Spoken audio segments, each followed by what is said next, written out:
Chapter 5. Everyone in the room stood at attention as Isabella walked down the center aisle to the front of the room, neither hurrying nor pausing. Although barely 5 feet tall and petite in build, Isabella controlled the council chambers from the moment she entered. Clad in a sleek purple gown, she smiled at those assembled and offered a surreptitious wave to Aventil as she walked by. Bach's pulse leaped through his chest at the moment she passed them. She walked close enough for him to hear the click of her heels against the polished stone floor. A peasant boy from Sola Valley granted an audience with the princess? This cannot be real. She motioned for everyone to be seated when she arrived at the front of the room, then walked around the dais greeting each member of the royal council. The massive royal guardian followed her when she entered the room and always stood just feet from her, yet spoke to no one, his eyes constantly watching the room. Before taking her seat at the center of the royal council, Isabella spoke briefly with an older man who had entered the room with her and who walked behind her down the chamber's aisle. The man, who wore a red jacket in the same style as the ones worn by the House of Magic, carried a tall stack of notes and stood behind the dais. "That's Tovano, Isabella's magic tutor," Aventil whispered. Isabella's long, curly, dark brown hair spilled over her silver tiara and onto her face. Pushing it aside, she began the meeting. "Thank you for coming to this emergency session. King Isbiano asked me to lead this meeting, which well could be critical to our nation's security." Bach waited on her every precisely word spoken by the young woman in the center of the dais. "I couldn't even speak before such a crowd, but the princess is no older than I am. Yet she leads this meeting as if she's done this for 30 summers. The princess's dark eyes moved from side to side across the room. "A group of terrified citizens from the village of Oso Creek, near the city of Nassim, has brought a report that I take seriously. Here is what they said. 1 week ago, a mysterious blight struck a farm in the village, which is less than a mile from our border with the Mosork Empire. An entire acre of farmland was reduced to black ash. Far worse, 4 of our citizens, Kam and Wat Yult, and their young children, Tash and Vaughn, were killed." "So, someone burned their property to the ground?" a royal council member asked. The princess shook her head. "No, emissary. There were no signs of fire. More like they disintegrated. And the affected area was a perfectly square tract of land, not the random destruction one would see in a blaze." Frantic whispering broke out around the room. Isabella restored silence by raising her hand. "I immediately reached out to Emissary Loronian and have been in contact with the House of Magic ever since." She looked at Loronian, who returned a satisfied nod. Smart. She made sure to acknowledge them. Loronian rose. "As you are aware, Your Majesty, I've asked Dean Saladrian to research any spells that could create such an effect." "Salandrian?" The man on the bench beside Bach shuffled a handful of papers as he stood. "Let's see. My research hasn't uncovered any magics that, would cause such an effect." The man looked at one of his notes, then another. "Fire generation spells are common, of course, but as you said, there is no indication fire was used in Osa Creek, either eldritch or natural." Loronian nodded her satisfaction with this answer. "You see, Your Majesty, while this unfortunate incident may appear at first glance to be magical in origin, we believe it is the result of natural phenomena." Tovano stepped forward from his spot behind Isabella. He was balding and slightly stooped, with a thin, uneven brown and white beard. "What about primitive magics?" He scratched his patchy chin. "From the time before the house was established and magic codified, There are stories that the old sorcerers had spells of great destructive force. Loronian frowned. Those are folk tales meant to frighten peasant children, Tovano, as you well know. But didn't Queen Imberia form the House of Magic centuries ago largely to regulate such dangerous spells? Isabella tilted her head to the side as she faced the sorcerers. Um, yes, no. Salandrian dropped a stack of papers. You are correct. That is why your ancestor formed the house. Your Majesty, that is. The Ronian froze the disheveled sorcerer with a glare. Be that as it may, your Majesty, our archives contain no records of any such spell. I highly doubt ancient spellcasters could do what the House of Magic cannot. Isabella rapped her knuckles against ornately carved arm of the chair. Very well, then. If we do not know what caused this destruction, we at least should consider who. The question set off a firestorm of arguing amongst the royal council. The emissary of security felt certain that Imarina's ancient enemies, the Mosork Empire, were responsible and pounded her fists into the table to make her point. The emissary of commerce was just as animated in noting he spent years establishing trade routes with the Mosorks, and any military action would jeopardize that diplomatic progress. Enough! The princess stood and raised her hand, and the bickering stopped. Esteemed emissaries, please, let us not lose sight of our purpose. She sat down once she had the group's attention. We do not know who did this or why. The kingdom has been at peace for more than 300 years. We cannot declare war on the Mosork Empire over guesswork and flimsy evidence. Agreed, Your Majesty, Loronian said. The House of Magic believes any aggressive action would be premature, at least until we ascertain the culprits responsible, if there are any such culprits. What do you mean, Emissary Loronian? The tone in her voice made the hair on Bach's neck quiver. What I mean, Your Majesty, is that this assembly is placing great stock in the far-fetched tales of terrified, superstitious farmers. It could be that some serving-class field hand got drunk, set fire to his own land, then passed out from the smoke and was consumed by the blaze. Yes, no one saw any fire, but perhaps they simply weren't looking. Isabella's brown eyes narrowed. Bach even saw her fist clench, ever so slightly. Whether you believe these people or not is your prerogative, but emissary, and anyone else who doubts my resolve, I spoke with them personally. I heard the terror in their voices, the grief at losing their beloved friends and neighbors. They came to Ithanel to warn us, but also to petition their leaders for help. If this is some kind of hoax, these poor people are not party to it. Aventil nudged Bach with his elbow. The blacksmith's boy nodded. Yes, I see why you called her incredible.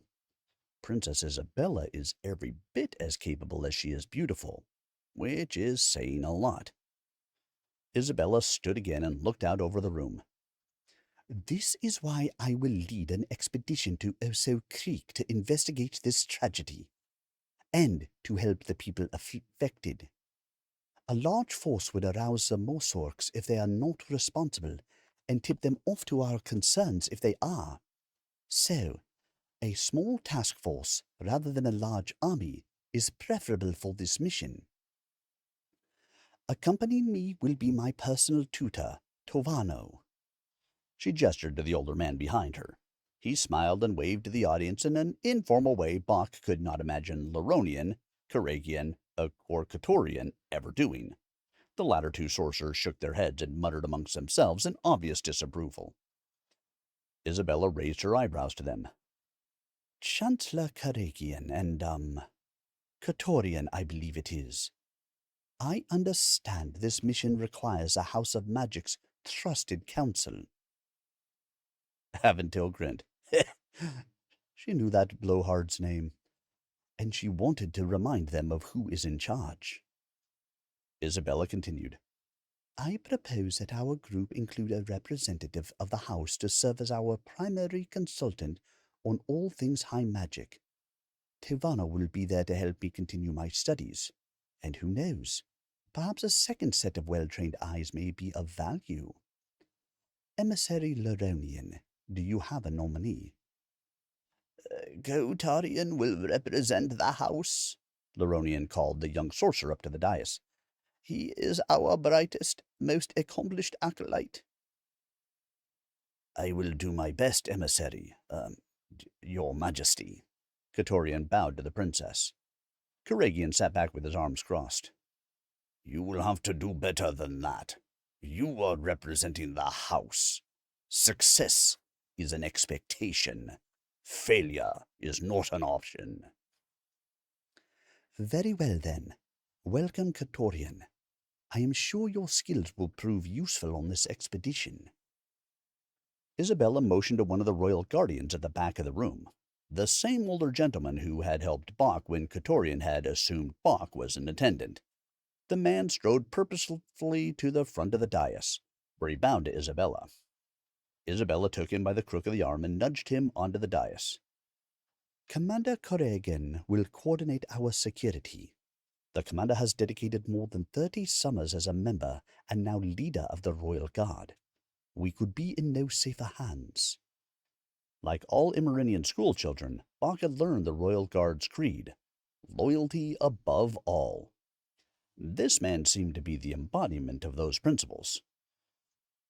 Isabella turned to the back of the dais. Corrigan will be joined by my personal royal guardian, Lieutenant Wingate, whom I trust with my life. The guardian, who had been at Isabella's side throughout the meeting, bowed to the princess, then stepped back and resumed his silent duties. Wingate was extraordinarily large, several inches taller than Aventil even. The broad-shouldered man's dark brown arms were as large around as many men's thighs, and his own legs were equally muscular. Also accompanying us will be Lord Aventil Amorinil. For generations, his family has owned a vast shipping and trading empire. His knowledge of local customs will be valuable assets in our journey. Aventil jumped off the bench and took his place on the dais, giving the crowd a quick wave before doing so. The final newcomer of our party is a newcomer to the palace, but I believe he will prove to be a vital ally in our cause. Bok, could you stand, please? Isabella pointed to the startled peasant. Bok folded his arms at his waist and stood. He hoped his legs didn't visibly shake, although they twitched under his pants leg. Should I smile or wave? Say something? Instead, he stood mute as a tree stump. Heat rushed to his cheeks. I give you Boko Mat, healer of Solar Valley, an agricultural community south of Ithanel. I personally chose him to join our team. Did I imagine it, or did Isabella emphasize the word personally? If Bach's mind played tricks, the rest of the audience must have imagined the same thing. He expected snickers at his simple clothes and awkward demeanor, but no one muttered a syllable. Bach is thoroughly versed in folk magic, and given the nature of this attack, we could need that perspective. Thank you for coming, and for joining us on this important mission. You may be seated. Bach nodded in acceptance of the invitation. He feared that if he stood much longer, his nervous legs would collapse underneath him, as if he was a newborn calf. He also realized he would not be back home in Sola Valley in a matter of days. Instead, he would be part of an official royal mission to the nation's northern border, where he would investigate an unknown yet highly dangerous situation of concern to Emerina's most powerful leaders. Quite suddenly, Bach's life had become a great deal more complicated. But before he could even begin to sort through the repercussions of Isabella's announcements, Karagian pointed to him. Folk magic? Is this necessary, your majesty? No offense to this person, but do we need a country healer in a royal delegation? I say we do.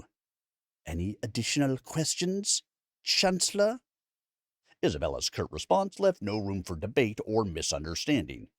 Karagian let the matter drop, something Bach doubted he did very often. The princess spoke for a few more minutes, mostly about the logistics of the upcoming journey, but Bach heard little of it. He still couldn't believe that he, of all people, had been picked for such an important mission. I wish I could tell my family, but I'll be on the road to Oso Creek by the time I could send word home. The meeting soon adjourned, and everyone stood as Isabella, followed by Wingate and Tovano, exited through a side door. The House of Magic contingent then got up and left as a group, walking past Bach and Aventil on their way out. Katarian lingered behind his superiors to speak with his new travel companions. Well, Lord Amarinil, I'm delighted that you will be joining us, Katarian snickered. Tell me now, how does being the princess's concubine qualify you for a paranormal inquiry? The young sorcerer then stuck a thumb in Bach's direction. At least a peasant might be good for something. Preparing meals, laundering clothes, evacuating latrines.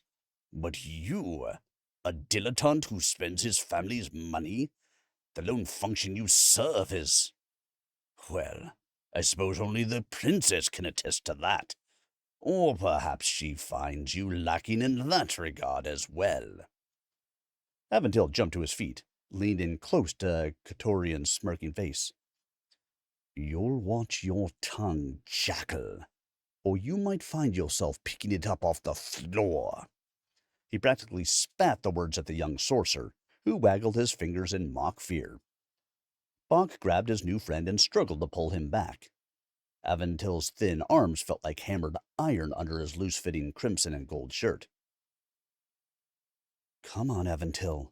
Pay him no mind. He's trying to get you angry in front of the royal council. And the princess, Bach said. Let it pass. Aventil stepped back. Correct, my friend. This gray-coated worm wouldn't have the heart for a real fight. But someday he might find himself in one. Katarian laughed as he strutted away. Bach watched the arrogant sorcerer for a moment, then turned back to Aventil. The redness in his friend's pale face dissipated as quickly as it surfaced, and the two men sat again in the now empty gallery. I am sorry that happened, Aventil. I wish I could have done something more. No, my friend, you were right. Katarian and I have never gotten along. He wanted to goad me into doing something impulsive to prove to Isabella that I am too immature to be trusted on this mission. Maybe he's right. Aventil looked over Bach's shoulder and smiled. Enough unpleasantness. There's someone here who wants to meet you. Isabella! I've got Bach here. She turned. For a second, her eyes locked with Bach's. He forced himself to look down, lest his heart stop beating.